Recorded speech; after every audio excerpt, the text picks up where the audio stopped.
नमस्कार, आप देख रहे हैं द सुगम राजस्थान का नंबर 1 चैनल। जी हाँ, पेश है 23 दिसंबर और सोमवार राजस्थान प्रदेश की आज की टॉप एट द रेट 10 बड़ी खबरें। और शुरुआत करते हैं देश की बड़ी खबर के साथ।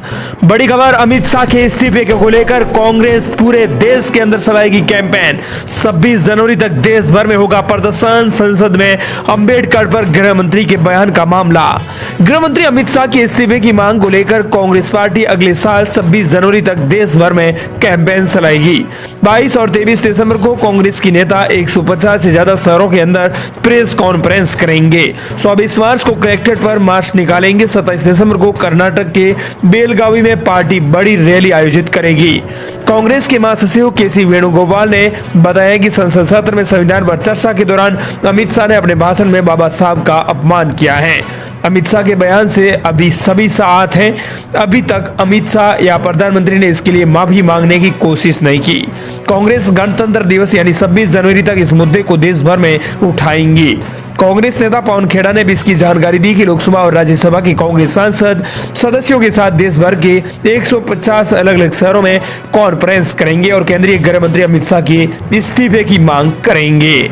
भाजपा ने भी इधर जवाबी तैयारी शुरू कर दी है। इधर कांग्रेस के प्रदर्शन को देखते हुए भाजपा ने भी विपक्ष को जवाब देने की तैयारी शुरू कर दी है। पार्टी ने अपने एससी और एसटी मोर्चा को सभी विधानसभा सीटों पर जवाबी अभियान की योजना बनाने के लिए कहा है। इसी बीच आपको बता दें कि पीएम मोदी को मिला कुवैत का सर्वोच्च सम्मान, ऑर्डर ऑफ मुबारक अल कबीर पाने वाले पहले भारतीय पीएम। अब तक 20 देश कर चुके हैं सम्मानित। प्रधानमंत्री नरेंद्र मोदी को कुवैत दौरे के दूसरे दिन सर्वोच्च सम्मान ऑर्डर ऑफ मुबारक अल कबीर से सम्मानित किया गया है। उन्हें यह सम्मान कुवैत के अमीर शेख मिसाल अल अहमद अल जबर अल सबा ने दिया है। ये सम्मान पाने वाले मोदी पहले भारतीय पीएम है। मोदी को किसी देश से मिलने वाला ये 20वां अंतर्राष्ट्रीय सम्मान भी है। और चलिए अब बात कर लेते हैं राजस्थान प्रदेश की आज की बड़ी खबरों की। और शुरुआत करते हैं राजस्थान प्रदेश की आज की बड़ी खबर के साथ। बड़ी खबर, जयपुर में राजस्थान रॉयल्स बनाएगी नया स्टेडियम। दुनिया भर की अत्याधुनिक सुविधाएं होंगी। ऐसे में इस स्टेडियम को एक्सपर्ट के साथ मिलकर चलाया जाएगा। होनहार खिलाड़ियों को मुफ्त में ट्रेनिंग दी जाएगी। राजस्थान सरकार अब पीपीपी मोड पर खेल गतिविधियों को और बेहतर करने जा रही है। इसके तहत राजस्थान रॉयल्स मैनेजमेंट की ओर से जयपुर में नया ग्रीनफील्ड स्टेडियम तैयार किया जाएगा। इसमें दुनिया भर की अत्याधुनिक सुविधाएं उपलब्ध होगी। इस पर सवाई मानसिंह स्टेडियम समेत प्रदेश के अलग अलग स्टेडियम और ग्राउंड एक्सपर्ट के साथ मिलकर संचालित करने की प्लानिंग पर काम शुरू कर दिया गया है। और हाँ, यहाँ सरकार की ओर से होनहार खिलाड़ियों को मुफ्त में ट्रेनिंग दी जाएगी। स्टेडियम और ग्राउंड को डेवलप और मेंटेन करने वाली कंपनी अपने स्तर पर रेवेन्यू भी जनरेट कर सकेगी। अगली बड़ी खबर, वार्डन ने स्टूडेंट्स को हॉस्टल की छत से फेंका, मौत। स्कूल ने 3 दिन तक घर वालों को नहीं दी सूचना। करौली जिले से बड़ी खबर आ रही है। करौली में 7वीं क्लास के स्टूडेंट को वार्डन ने हॉस्टल की छत से ही फेंक दिया।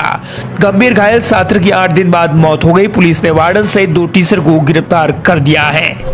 अगली बड़ी खबर, सरकार घुमंतु समाज के लोगों को फिर से जारी करेगी पट्टे। मंत्री बोले राजस्थान में 62 लाख से ज्यादा पौधे हुए खत्म, फिर से लगाएंगे। राजस्थान सरकार द्वारा प्रदेश में फरवरी तक घुमंतु और अर्ध घुमंतु जाति के लोगों के लिए पट्टा वितरण कार्यक्रम का आयोजन किया जाएगा। इसमें लगभग 30,000 से ज्यादा लोगों को नए आवास के पट्टे दिए जाएंगे। इसको लेकर रविवार को पंचायती राज और शिक्षा मंत्री मदन दिलावर ने अधिकारियों की बैठक ली। उन्होंने बताया कि प्रदेश में चलाए गए एक पेड़ माह के नाम के अभियान के तहत कुल 3,57,64,000 पौधे लगाए गए थे। इनमें से 62 लाख से ज्यादा पौधे अब तक खत्म हो चुके हैं, जिन्हें नए सिरे से प्रदेश में अंदर लगाया जाएगा। 30,000 से ज्यादा पट्टे भी दिए जाएंगे। ये जानकारी पंचायती राज मंत्री मदन दिलावर ने दिए है। अगली बड़ी खबर, जयपुर में सीएनजी गैस ट्रक में लगी आग। गैस पैप के बाहर खड़ा था, 75 सिलेंडर भरे हुए रखे थे। बता दें कि जयपुर में रविवार दोपहर सीएनजी गैस से भरे ट्रक में आग लग गई। ट्रक सीएनजी गैस पंप के बाहर खड़ा था। ट्रक में सीएनजी गैस के 75 सिलेंडर रखे हुए थे। पंप पर मौजूद फायर इक्विपमेंट कर्मचारियों ने तुरंत आग पर काबू पा लिया। इस एक गाड़ी मौके पर पहुंची और समय रहते आग पर काबू पाने का बड़ा हादसा टल गया। जयपुर में नहीं तो ये दूसरी बड़ी घटना हो जाती। अगली बड़ी खबर, कांग्रेस ने बीजेपी सरकार के 1 साल को बताया फेल। पूर्व मंत्री जाट बोले प्रदेश में बिजली के लिए तरस रहा है किसान, बढ़ रहा है क्राइम। प्रदेश में भाजपा सरकार के 1 साल को कांग्रेस ने पूरी तरह से फेल साबित कर दिया है। बता दें कि एक होटल में कांग्रेस पार्टी की प्रेस कॉन्फ्रेंस हुई। पूर्व मंत्री रामलाल जाट ने कहा कि प्रदेश में किसान डीएपी बिजली के लिए तरस रहा है। पिछले एक साल में 23% तक क्राइम बढ़ गया है। पीड़ित आदमी को मुकदमा दर्ज करवाने के लिए कोर्ट के जरिए मामले दर्ज करवाने पड़ रहे हैं। आंकड़े कम करने के लिए अघोषित रोक बीजेपी ने सरकार ने थानों में लगा रखी है। अगली बड़ी खबर, राजस्थान में मकान और जमीन खरीदना हुआ महंगा, 100 से 300% तक बढ़ी कीमतें। दरअसल राजस्थान के चूरू जिले में राजस्थान सरकार की ओर से जिला प्रशासन के माध्यम से बढ़ाई गई डीएलसी दर लागू किए जाने से अब चूरू जिले में मकान और जमीन खरीदना महंगा हो गया है, क्योंकि पंजीयन एवं मुद्रांक विभाग की ओर से शहरी इलाकों में डीएलसी दर 20 से लेकर 75 से लेकर 25% तक बढ़ा दी गई है। अगली बड़ी खबर, राजस्थान में बजला सरकार ने गहलोत सरकार का पलटा एक और बड़ा फैसला। प्रदेश के सरकारी स्कूलों में अब वाइस प्रिंसिपल का पद होगा खत्म। शिक्षा विभाग ने सरकारी स्कूलों में अब वाइस प्रिंसिपल के पद को डाइंग कैडर घोषित करते हुए खत्म करने की तैयारी शुरू कर दी है। बीजेपी सरकार ने पूर्ववर्ती कांग्रेस सरकार की एक और योजना यानी फैसले को बदलने की भूमिका बना ली है। पूर्ववर्ती कांग्रेस सरकार ने प्रदेश के उच्च माध्यमिक विद्यालयों के अंदर प्रधानाचार्य के पदों का सृजन किया था, जिन्हें अब डाइंग कैडर घोषित करने की प्लानिंग की जा रही है। विभागीय अधिकारियों की माने तो स्कूलों में इस पद की कोई जरूरत नहीं है। इस पद के कारण स्कूलों में व्याख्यातों की कमी आ गई है और बच्चों की पढ़ाई भी प्रभावित हो रही है। प्रदेश में प्रिंसिपल के 17,785 पद स्वीकृत हैं, इनमें से 7,489 पद खाली पड़े हैं। बता दें कि अब राजस्थान में इस पद को ही खत्म कर दिया जाएगा। वाइस प्रिंसिपल के पद को डाइंग कैडर घोषित कर दिया जाए। अगली बड़ी खबर, राजस्थान में सर्दी से राहत, आज से होगी मावट, इन जिलों के लिए जारी हुआ अलर्ट। राजस्थान में सर्दी से मिली राहत, धुमावट जारी होगी। राजस्थान में सर्दी अब हाड़ कंपाने वाली है। पिछले कुछ दिनों से रात के साथ दिन के तापमान में भी लगातार गिरावट हो रही है। इसी बीच मौसम विभाग का कहना है कि अगले कुछ दिनों में राजस्थान के आधे से ज्यादा जिलों में बारिश की संभावना है, जिससे तापमान में गिरावट होगी और लोगों को हाड़ कंपाने वाली सर्दी महसूस होगी। बता दें कि मौसम विभाग ने अनुमान जताया है कि 23 दिसंबर को भरतपुर, धौलपुर, हनुमानगढ़, झुंझुनू, सीकर, जयपुर, दौसा, करौली, अलवर इन जिलों में हल्की बारिश के आसार है। बारिश का यह दौर 2 से 3 दिन तक चल सकता है। इसी दौरान कहीं कहीं तेज बारिश के साथ ओले भी गिरने की संभावना है, जिससे सर्दी में इजाफा देखने को मिलेगा। अगली बड़ी खबर, जयपुर एलपीजी ब्लास्ट, घायलों की मदद करने वालों को मिलेगा इनाम, सीसीटीवी फुटेज से ढूंढेगी पुलिस। रिटायर्ड आईएएस और यूपी के 2 लोगों की डीएनए टेस्ट से हुई पहचान। जयपुर में एलपीजी टैंकर ब्लास्ट में अब तक 13 मौतें हो चुकी है। एफएसएल टीम ने डीएनए सैंपल जांच कर 3 शवों की पहचान कर ली है। एक शव रिटायर्ड आईएएस करणी सिंह राठौड़ का है, दूसरा शव मैनपुरी उत्तर प्रदेश के रहने वाले संजय और तीसरा कानपुर यूपी निवासी प्रदीप कुमार का है। एफएसएल के पास में अब एक और शव के सैंपल है। इनके परिवार से किसी ने संपर्क नहीं किया है, इसलिए इसकी पहचान नहीं हो पाई है।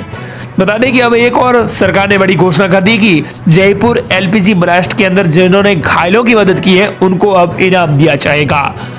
अगली बड़ी खबर, मनरेगा मजदूरों को लेकर है। राजस्थान के मनरेगा मजदूर कुशल श्रमिकों के मामले में आगे। मनरेगा योजना का मकसद ग्रामीण इलाकों में रहने वाले लोगों को रोजगार देकर आजीविका सुरक्षा बढ़ाना है, लेकिन राजस्थान मनरेगा के श्रमिक ही कुशल श्रमिक माने गए हैं।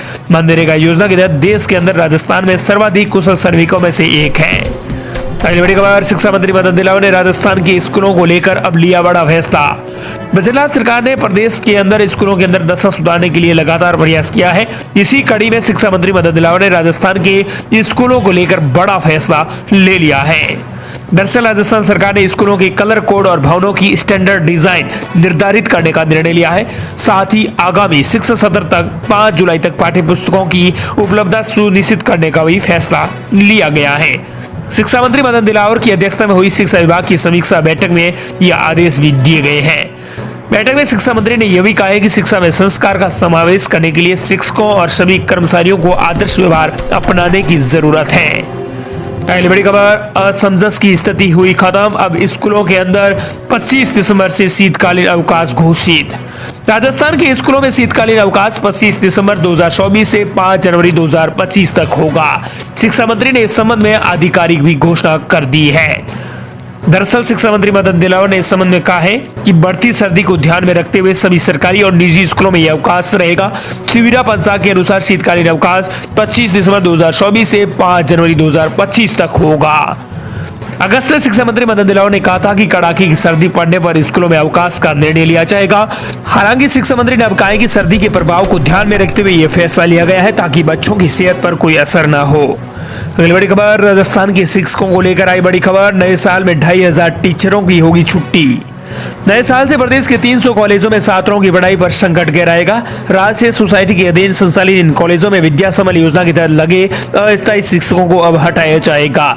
इसके बाद 2000 से अधिक शिक्षकों को हटा दिया जाएगा।